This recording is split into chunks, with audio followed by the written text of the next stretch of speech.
नमस्कार। मेरे साथ हैं इंटेक के राष्ट्रीय अध्यक्ष दिनेश सुंदरियाल जी और हरियाणा प्रदेश के अध्यक्ष चौधरी जसवीर जी। तो आज बातचीत करते हैं देश के ताज़ा हालातों पर। सबसे पहले चर्चा होगी हमारी मणिपुर को लेकर, क्योंकि मणिपुर के हालात इस समय सभी पूरे देश की आंखें नम है। जो भी सुनता है वो भौचक्का रह जाता है, स्तब्ध रह जाता है और ये कहता है कि ये कैसे हुआ। 70 साल का रिकॉर्ड मणिपुर में इस तरह की घटना होती है। 2 महिलाओं को निर्वासित होकर पूरे शहर में घुमाया जाता है। सर, किस तरह देखते हैं इसको? ये मणिपुर की घटना बहुत ही शर्मनाक है और जिस तरह इसकी निंदा की जाए, जितनी ज़्यादा की जाए उतना ही कम है। आज मैं आपके माध्यम से बताना चाहता हूँ, ये देश मन की बात तो सुनता है इसकी, हमारे मोदी की, लेकिन मोदी की मन की बात छोड़ो, आप जो है मणिपुर की बात क्यों नहीं करते? आप चुप क्यों हैं? आपके अंदर कोई ना कोई कमी है। जितने अपराध हैं सब आपके अगल बगल में छुपे हुए हैं।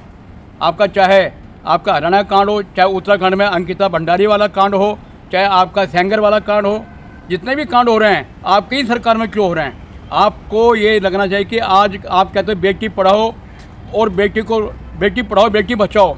आप कितनी बेटी बचा रहे हो वो तो हमें बताते हैं। आप खुलेआम आपकी आंखों में आ रहा है। आज तक आप चुप बैठे हो। क्यों चुप बैठे हो?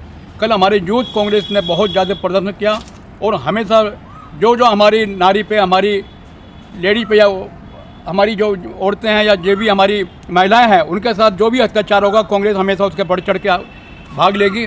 और इतने कमज़ोर नहीं है कांग्रेस कि मणिपुर के सीएम को मैं कहना चाहता हूं कि शर्म आनी चाहिए, डूब के मर जाना चाहिए ऐसे सीएम को जो कहते थे आम घटनाएं हैं। अगर ये घटनाएं इनके परिवार में किसी के साथ होती तो ये क्या आम घटना के उसमें क्या कहलाते?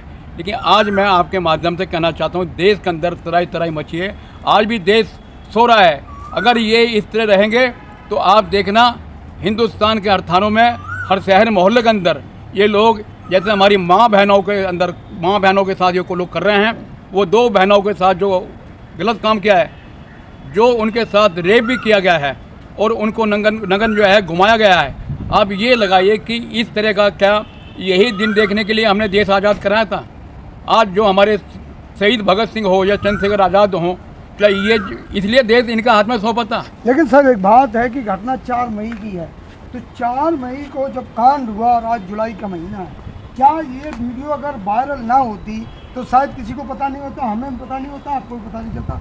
लेकिन वहाँ का जो प्रशासन है, भाजपा की सरकार है, सीएम भाजपा के डबल इंजन की सरकार है, वो क्या कर रहा है? देखिए, ये आपने एक बहुत बड़ा प्रश्न उठाया कि ये तो आज मीडिया में आ गया कि पूरे देश के सामने आ गया, लेकिन कुछ इतनी घटनाएं हैं जो आज देश के सामने नहीं आ रही हैं। ये तो मैं उन मीडिया का बहुत शुक्रिया अदा करता हूँ जिस माध्यम पूरे देश के अंदर इसको फैलाया गया है। और कुछ ऐसी घटनाएं इनके मणिपुर में या ऐसी इनके जहाँ इनके शासन है, चाहे आसाम का हो चाहे तेजपुर में हो, ये लोग ऐसी घटनाएं को छुपो रहे हैं और वहाँ के मीडिया को दबा रहे हैं। मीडिया के अंदर सिर्फ मोदी मोदी मोदी, उसके अलावा क्यों कि जब मोदी होगा तो ऐसी घटनाएं दबती रहेंगी। तो सर, जो वहाँ के सीएम हैं उन्होंने कहा कि ये छोटी सी घटना है, ऐसी घटनाएं तो होती रहती हैं। ये सीएम ने जो कहा है ये घटना छोटे हुए हैं, लेकिन हमारे लिए बहुत बड़ी घटनाएं हैं। ये हमारी माँ बहनों के साथ हैं, जिन माँ बहनों की इज्जत के लिए हम अपनी कुर्बानी को त्याग करते हैं, कुर्बानी देने के लिए तैयार हैं।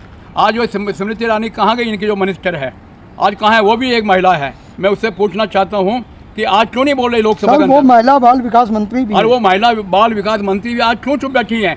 कल तक उनकी लड़की जो है गोवा के अंदर मीट परोसते हुए पकड़ी गई अपने होटल के अंदर, तो उसने पूरे पार्लियामेंट में पूरी उसने कर दिया। अगर राहुल जी किसी गरीब आदमी से, मजदूर आदमी से मिलने चले गए तो उसमें भमडर मचा दिया।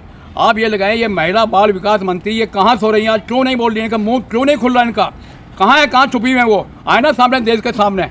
ऐसे को डूब कर मर जाना चाहिए स्मृति ईरानी को। किस चीज़ के मंत्री हैं ये सिर्फ देश को लूटने के और खसोटने की मंत्री हैं। इस देश के अंदर ये ध्यान रखना कि जिस तरह देश को लूटा जा रहा है, अगर देश नहीं जागा तो ये हर घर में, हर गली मोहल्ले के अंदर इस तरह के बलात्कारी छुपे हुए हैं इनके पल्लों के अंदर। और ये आज ये यहाँ तक भी साबित हो रहा है लोगों में। मैं अभी श्रीनगर के अंदर गया था, मैं जम्मू और श्रीनगर के अंदर। लेकिन सर, श्रीनगर की बात बाद में लेंगे, मणिपुर की बात करते हैं कि जब सुप्रीम कोर्ट ने कहा, सुप्रीम कोर्ट के चीफ जस्टिस ने कहा कि इस पर संज्ञान ले सरकार, नहीं तो हम एक्शन लेंगे, तब जाकर जो है इस पर एक्शन हुआ। और कल प्रधानमंत्री जी ने भी बोला कि हमें दुख है। देखिए, सुप्रीम कोर्ट के आदेश और सुप्रीम कोर्ट का मैं बहुत बहुत धन्यवाद करता हूं। और हमारे सुप्रीम कोर्ट के जो चंद्रचूड़ जी हैं, अगर ऐसे हमारे बीच में, हमारे देश में जज रहेंगे तो ये देश बचा रहेगा, हमारी बहनें सुरक्षित रहेंगी, हमारी माँ बहनें। अगर हमारा सुप्रीम कोर्ट के डर के मारे इन्होंने उसकी जांच कराई, क्या 3 महीने हो गए इस काम को? 3 महीने में इन्हें मालूम नहीं है क्या? 3 महीने में मोदी जी को मालूम नहीं है? क्योंकि इनको मन की बात करने से टाइम मिले तभी तो। इनसे पूछो, अभी आप उत्तराखंड के अंदर 16 एक आदमी परिवार में 16 मर्द मर गए, 16 जाने गई। ये किसके कारण गई? सिर्फ इनके जहाँ जहाँ राज्य हैं ये उस पर पर्दा लुको रहे हैं।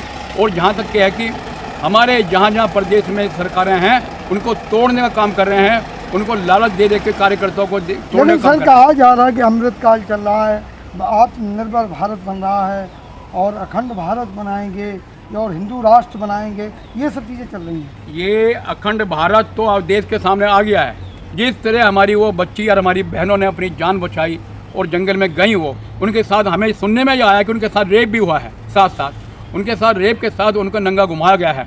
अगर इन्हीं लोगों की माँ बहनों को नंगा घुमाया जाए तो इनके ऊपर क्या बीतेगी? सर ये भी कहा जा रहा है कि वो जो 2 महिलाएं हैं अभी भी सदमे में हैं।